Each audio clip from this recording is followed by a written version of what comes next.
सिया जब ब्याह कर ससुराल आई तो एक दिन शुभम ने उससे कहा, सिया मैं तुमसे कुछ कहना चाहता हूँ या यूँ समझ लो कि कुछ मांगना चाहता हूँ। हाँ बोलो ना, क्या बात है शुभम। सिया, मैं जानता हूँ तुम इतनी ज़्यादा पढ़ी लिखी हो और आजकल हर लड़की अपने पैरों पर खुद खड़ी होनी चाहती है और हो सकता है तुम भी यही सोचती हो। शुभम, तुम कहना क्या चाहते हो, मुझे खुलकर बताओ।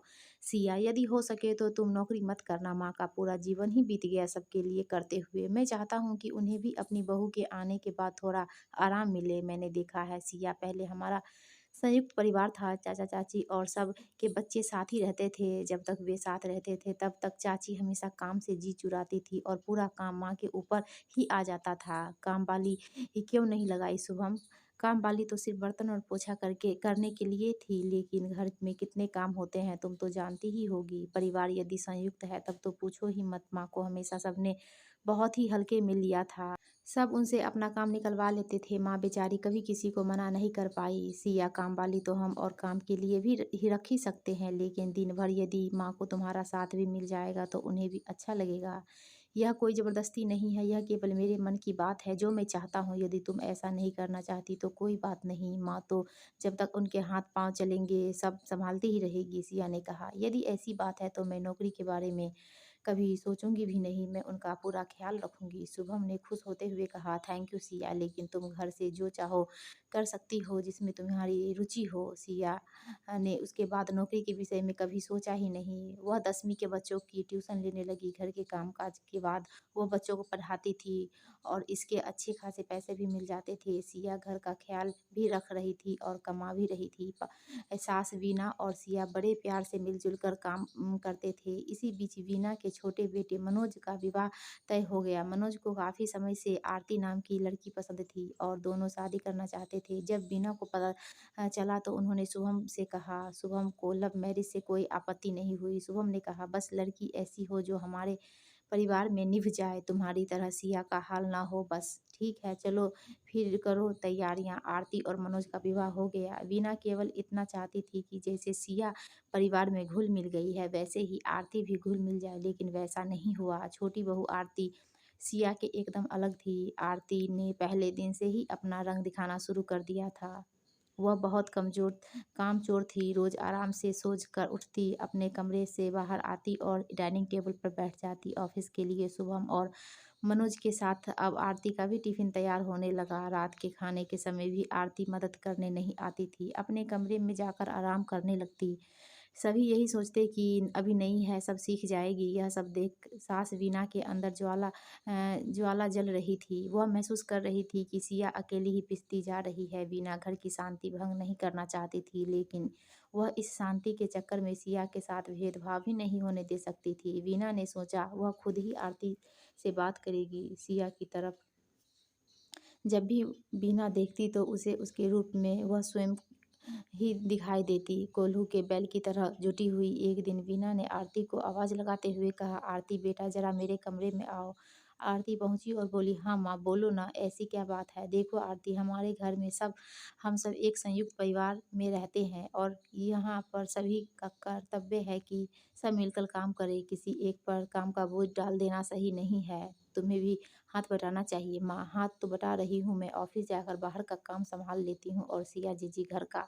नहीं बेटा, तुम नौकरी अपनी खुशी के लिए कर रही हो। सिया भी तुम्हारे जितना पढ़ी लिखी है, पर घर की जवाबदारियों के कारण उसने नौकरी नहीं की। तो माँ, एक काम वाली और रख लेते हैं ना, पैसे मैं दे दूंगी। बात पैसे की नहीं है, सब ने शुरू से ही घर का अपने हाथों के बना स्वादिष्ट भोजन ही खाया है। ठीक है माँ, मैं आपकी बातों का ध्यान रखूंगी। गुस्से में तिलमिलाती आरती अपने कमरे में चली गई। मनोज ने उससे कहा, क्या हुआ आरती, बड़े गुस्से में लग रही हो।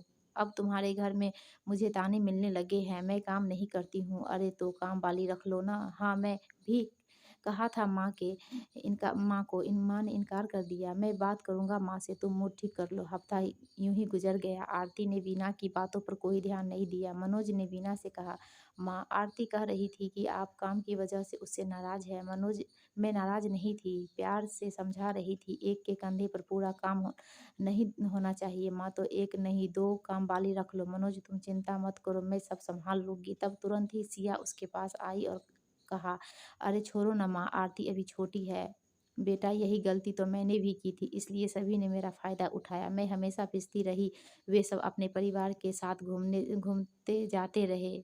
सब कहते वीना बहुत अच्छी है, घरेलू है। बेटा मैं नहीं चाहती कि वे सब तुम्हारे साथ भी हो, पर माँ इस तरह घर में कलह होगी और परिवार टूट जाएगा। लेकिन आज कोई है हमारे साथ सिया, सब चले ही गए ना, छोड़कर मेरी इच्छाओं की को तार में रखकर। नहीं माँ, हमें थोड़ा और इंतज़ार करना चाहिए। लेकिन वीना ने सिया के लिए अपनी चुप्पी तोड़ दी। अब वह आरती को खुद ही काम करने के लिए कहने लगी।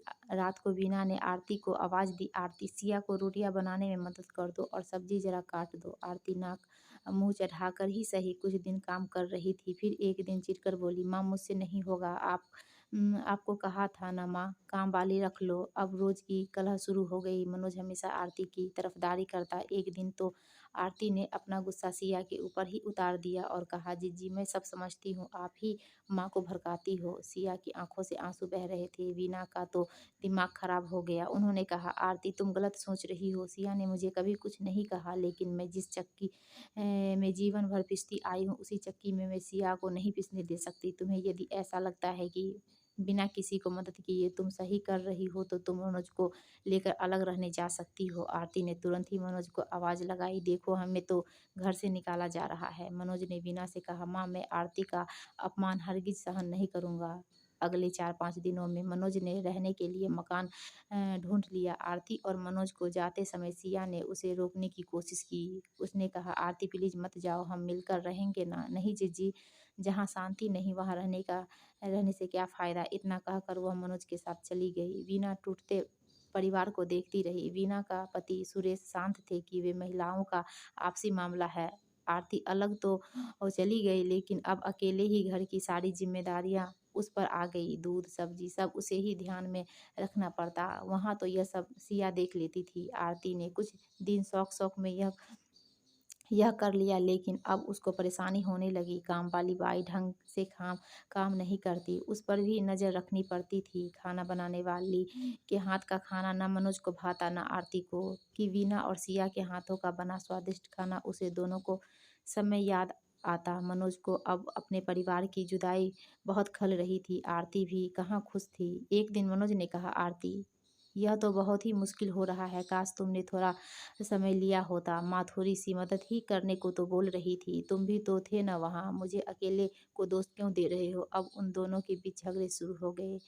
इसी बीच आरती प्रेग्नेंट हो गई। उसने अपनी मम्मी को बुला लिया। मम्मी आई, लेकिन कुछ ही दिनों में वापस अपने घर चली गई। मनोज कई बार शाम को बीना के पास आकर रात का खाना खाने लगा। जब उसने बीना को बताया कि आरती प्रेग्नेंट है, तो पूरे घर में खुशी की लहर दौड़ गई। वीना ने कहा, वहाँ उसका ख्याल रखने के लिए कोई नहीं है, यदि तुम दोनों चाहो तो यहाँ आकर रह सकते हो। मनोज कोई जवाब न दे पाया। जब वह घर गया तो उसने आरती से पूछा, आरती क्या हम वापस घर चले?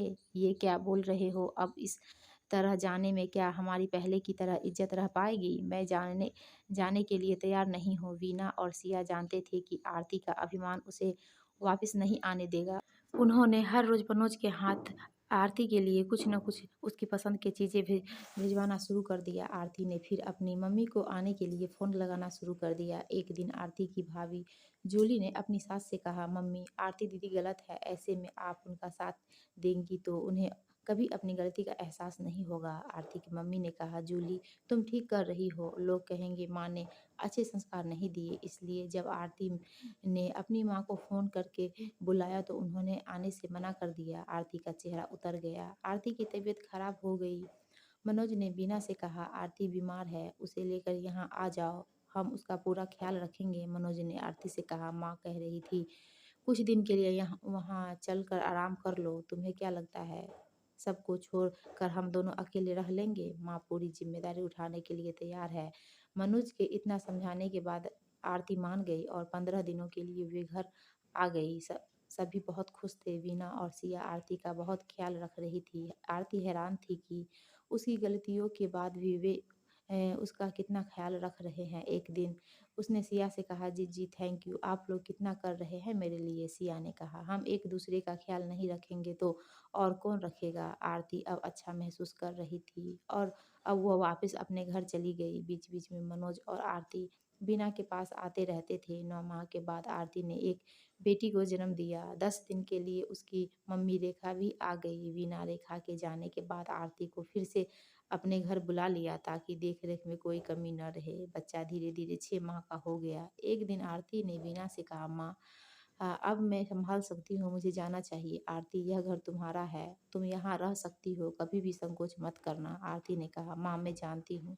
आरती और मनोज फिर अपने घर चले गए। अब आरती का ऑफिस शुरू हो गया। बच्चे को ऑफिस जाते समय आरती ससुराल में छोड़ देती। वीना और सिया बच्चे का पूरा ध्यान रखते। धीरे-धीरे काफ़ी जवाबदारी वीना और सिया पर ही आ गई। एक दिन आरती ऑफिस से सीधे अपनी माँ के घर आई। वह डोरबेल बजाने ही वाली थी कि उसे भाभी की आवाज़ आई।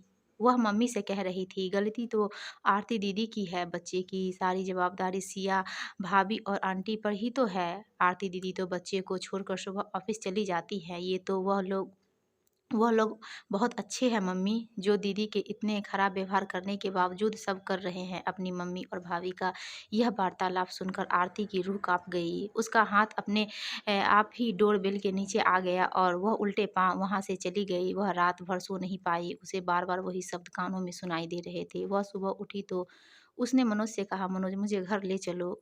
इसी वक़्त, क्या हुआ आरती, काफ़ी उदास दिख रही हो। मन मनोज प्लीज़ तुम कुछ मत पूछो, मुझे लेकर चलो। ठीक है चलो। बच्चे को गोद में उठाकर निकल गई। घर नज़दीक ही था। घर पर पहुँचकर उसने बच्चों को वीना की गोद में देते हुए कहा, माँ ये लो आपकी पोती। मैं रसोई में जाती हूँ सिया दीदी की मदद करने। वीना भौचक्की होकर सुन रही थी और देख भी रही थी। आरती रसोई में गई जहाँ सिया खाना बना रही थी। आरती ने कहा, जीजी हटो, आज से रोज़ मैं भी आपको गर्मा-गर्म रोटी बनाकर खिलाऊँगी, जैसी आप सबको खिलाती हैं, पर आखिर में खुद ठंडी खा लेती हैं। सिया ने उसकी तरफ देखा तो आरती की आँखों से आँसू बह रहे थे, जिसमें उन आँसुओं के साथ उसका पूरा अभिमान बहता हुआ साफ दिख रहा था।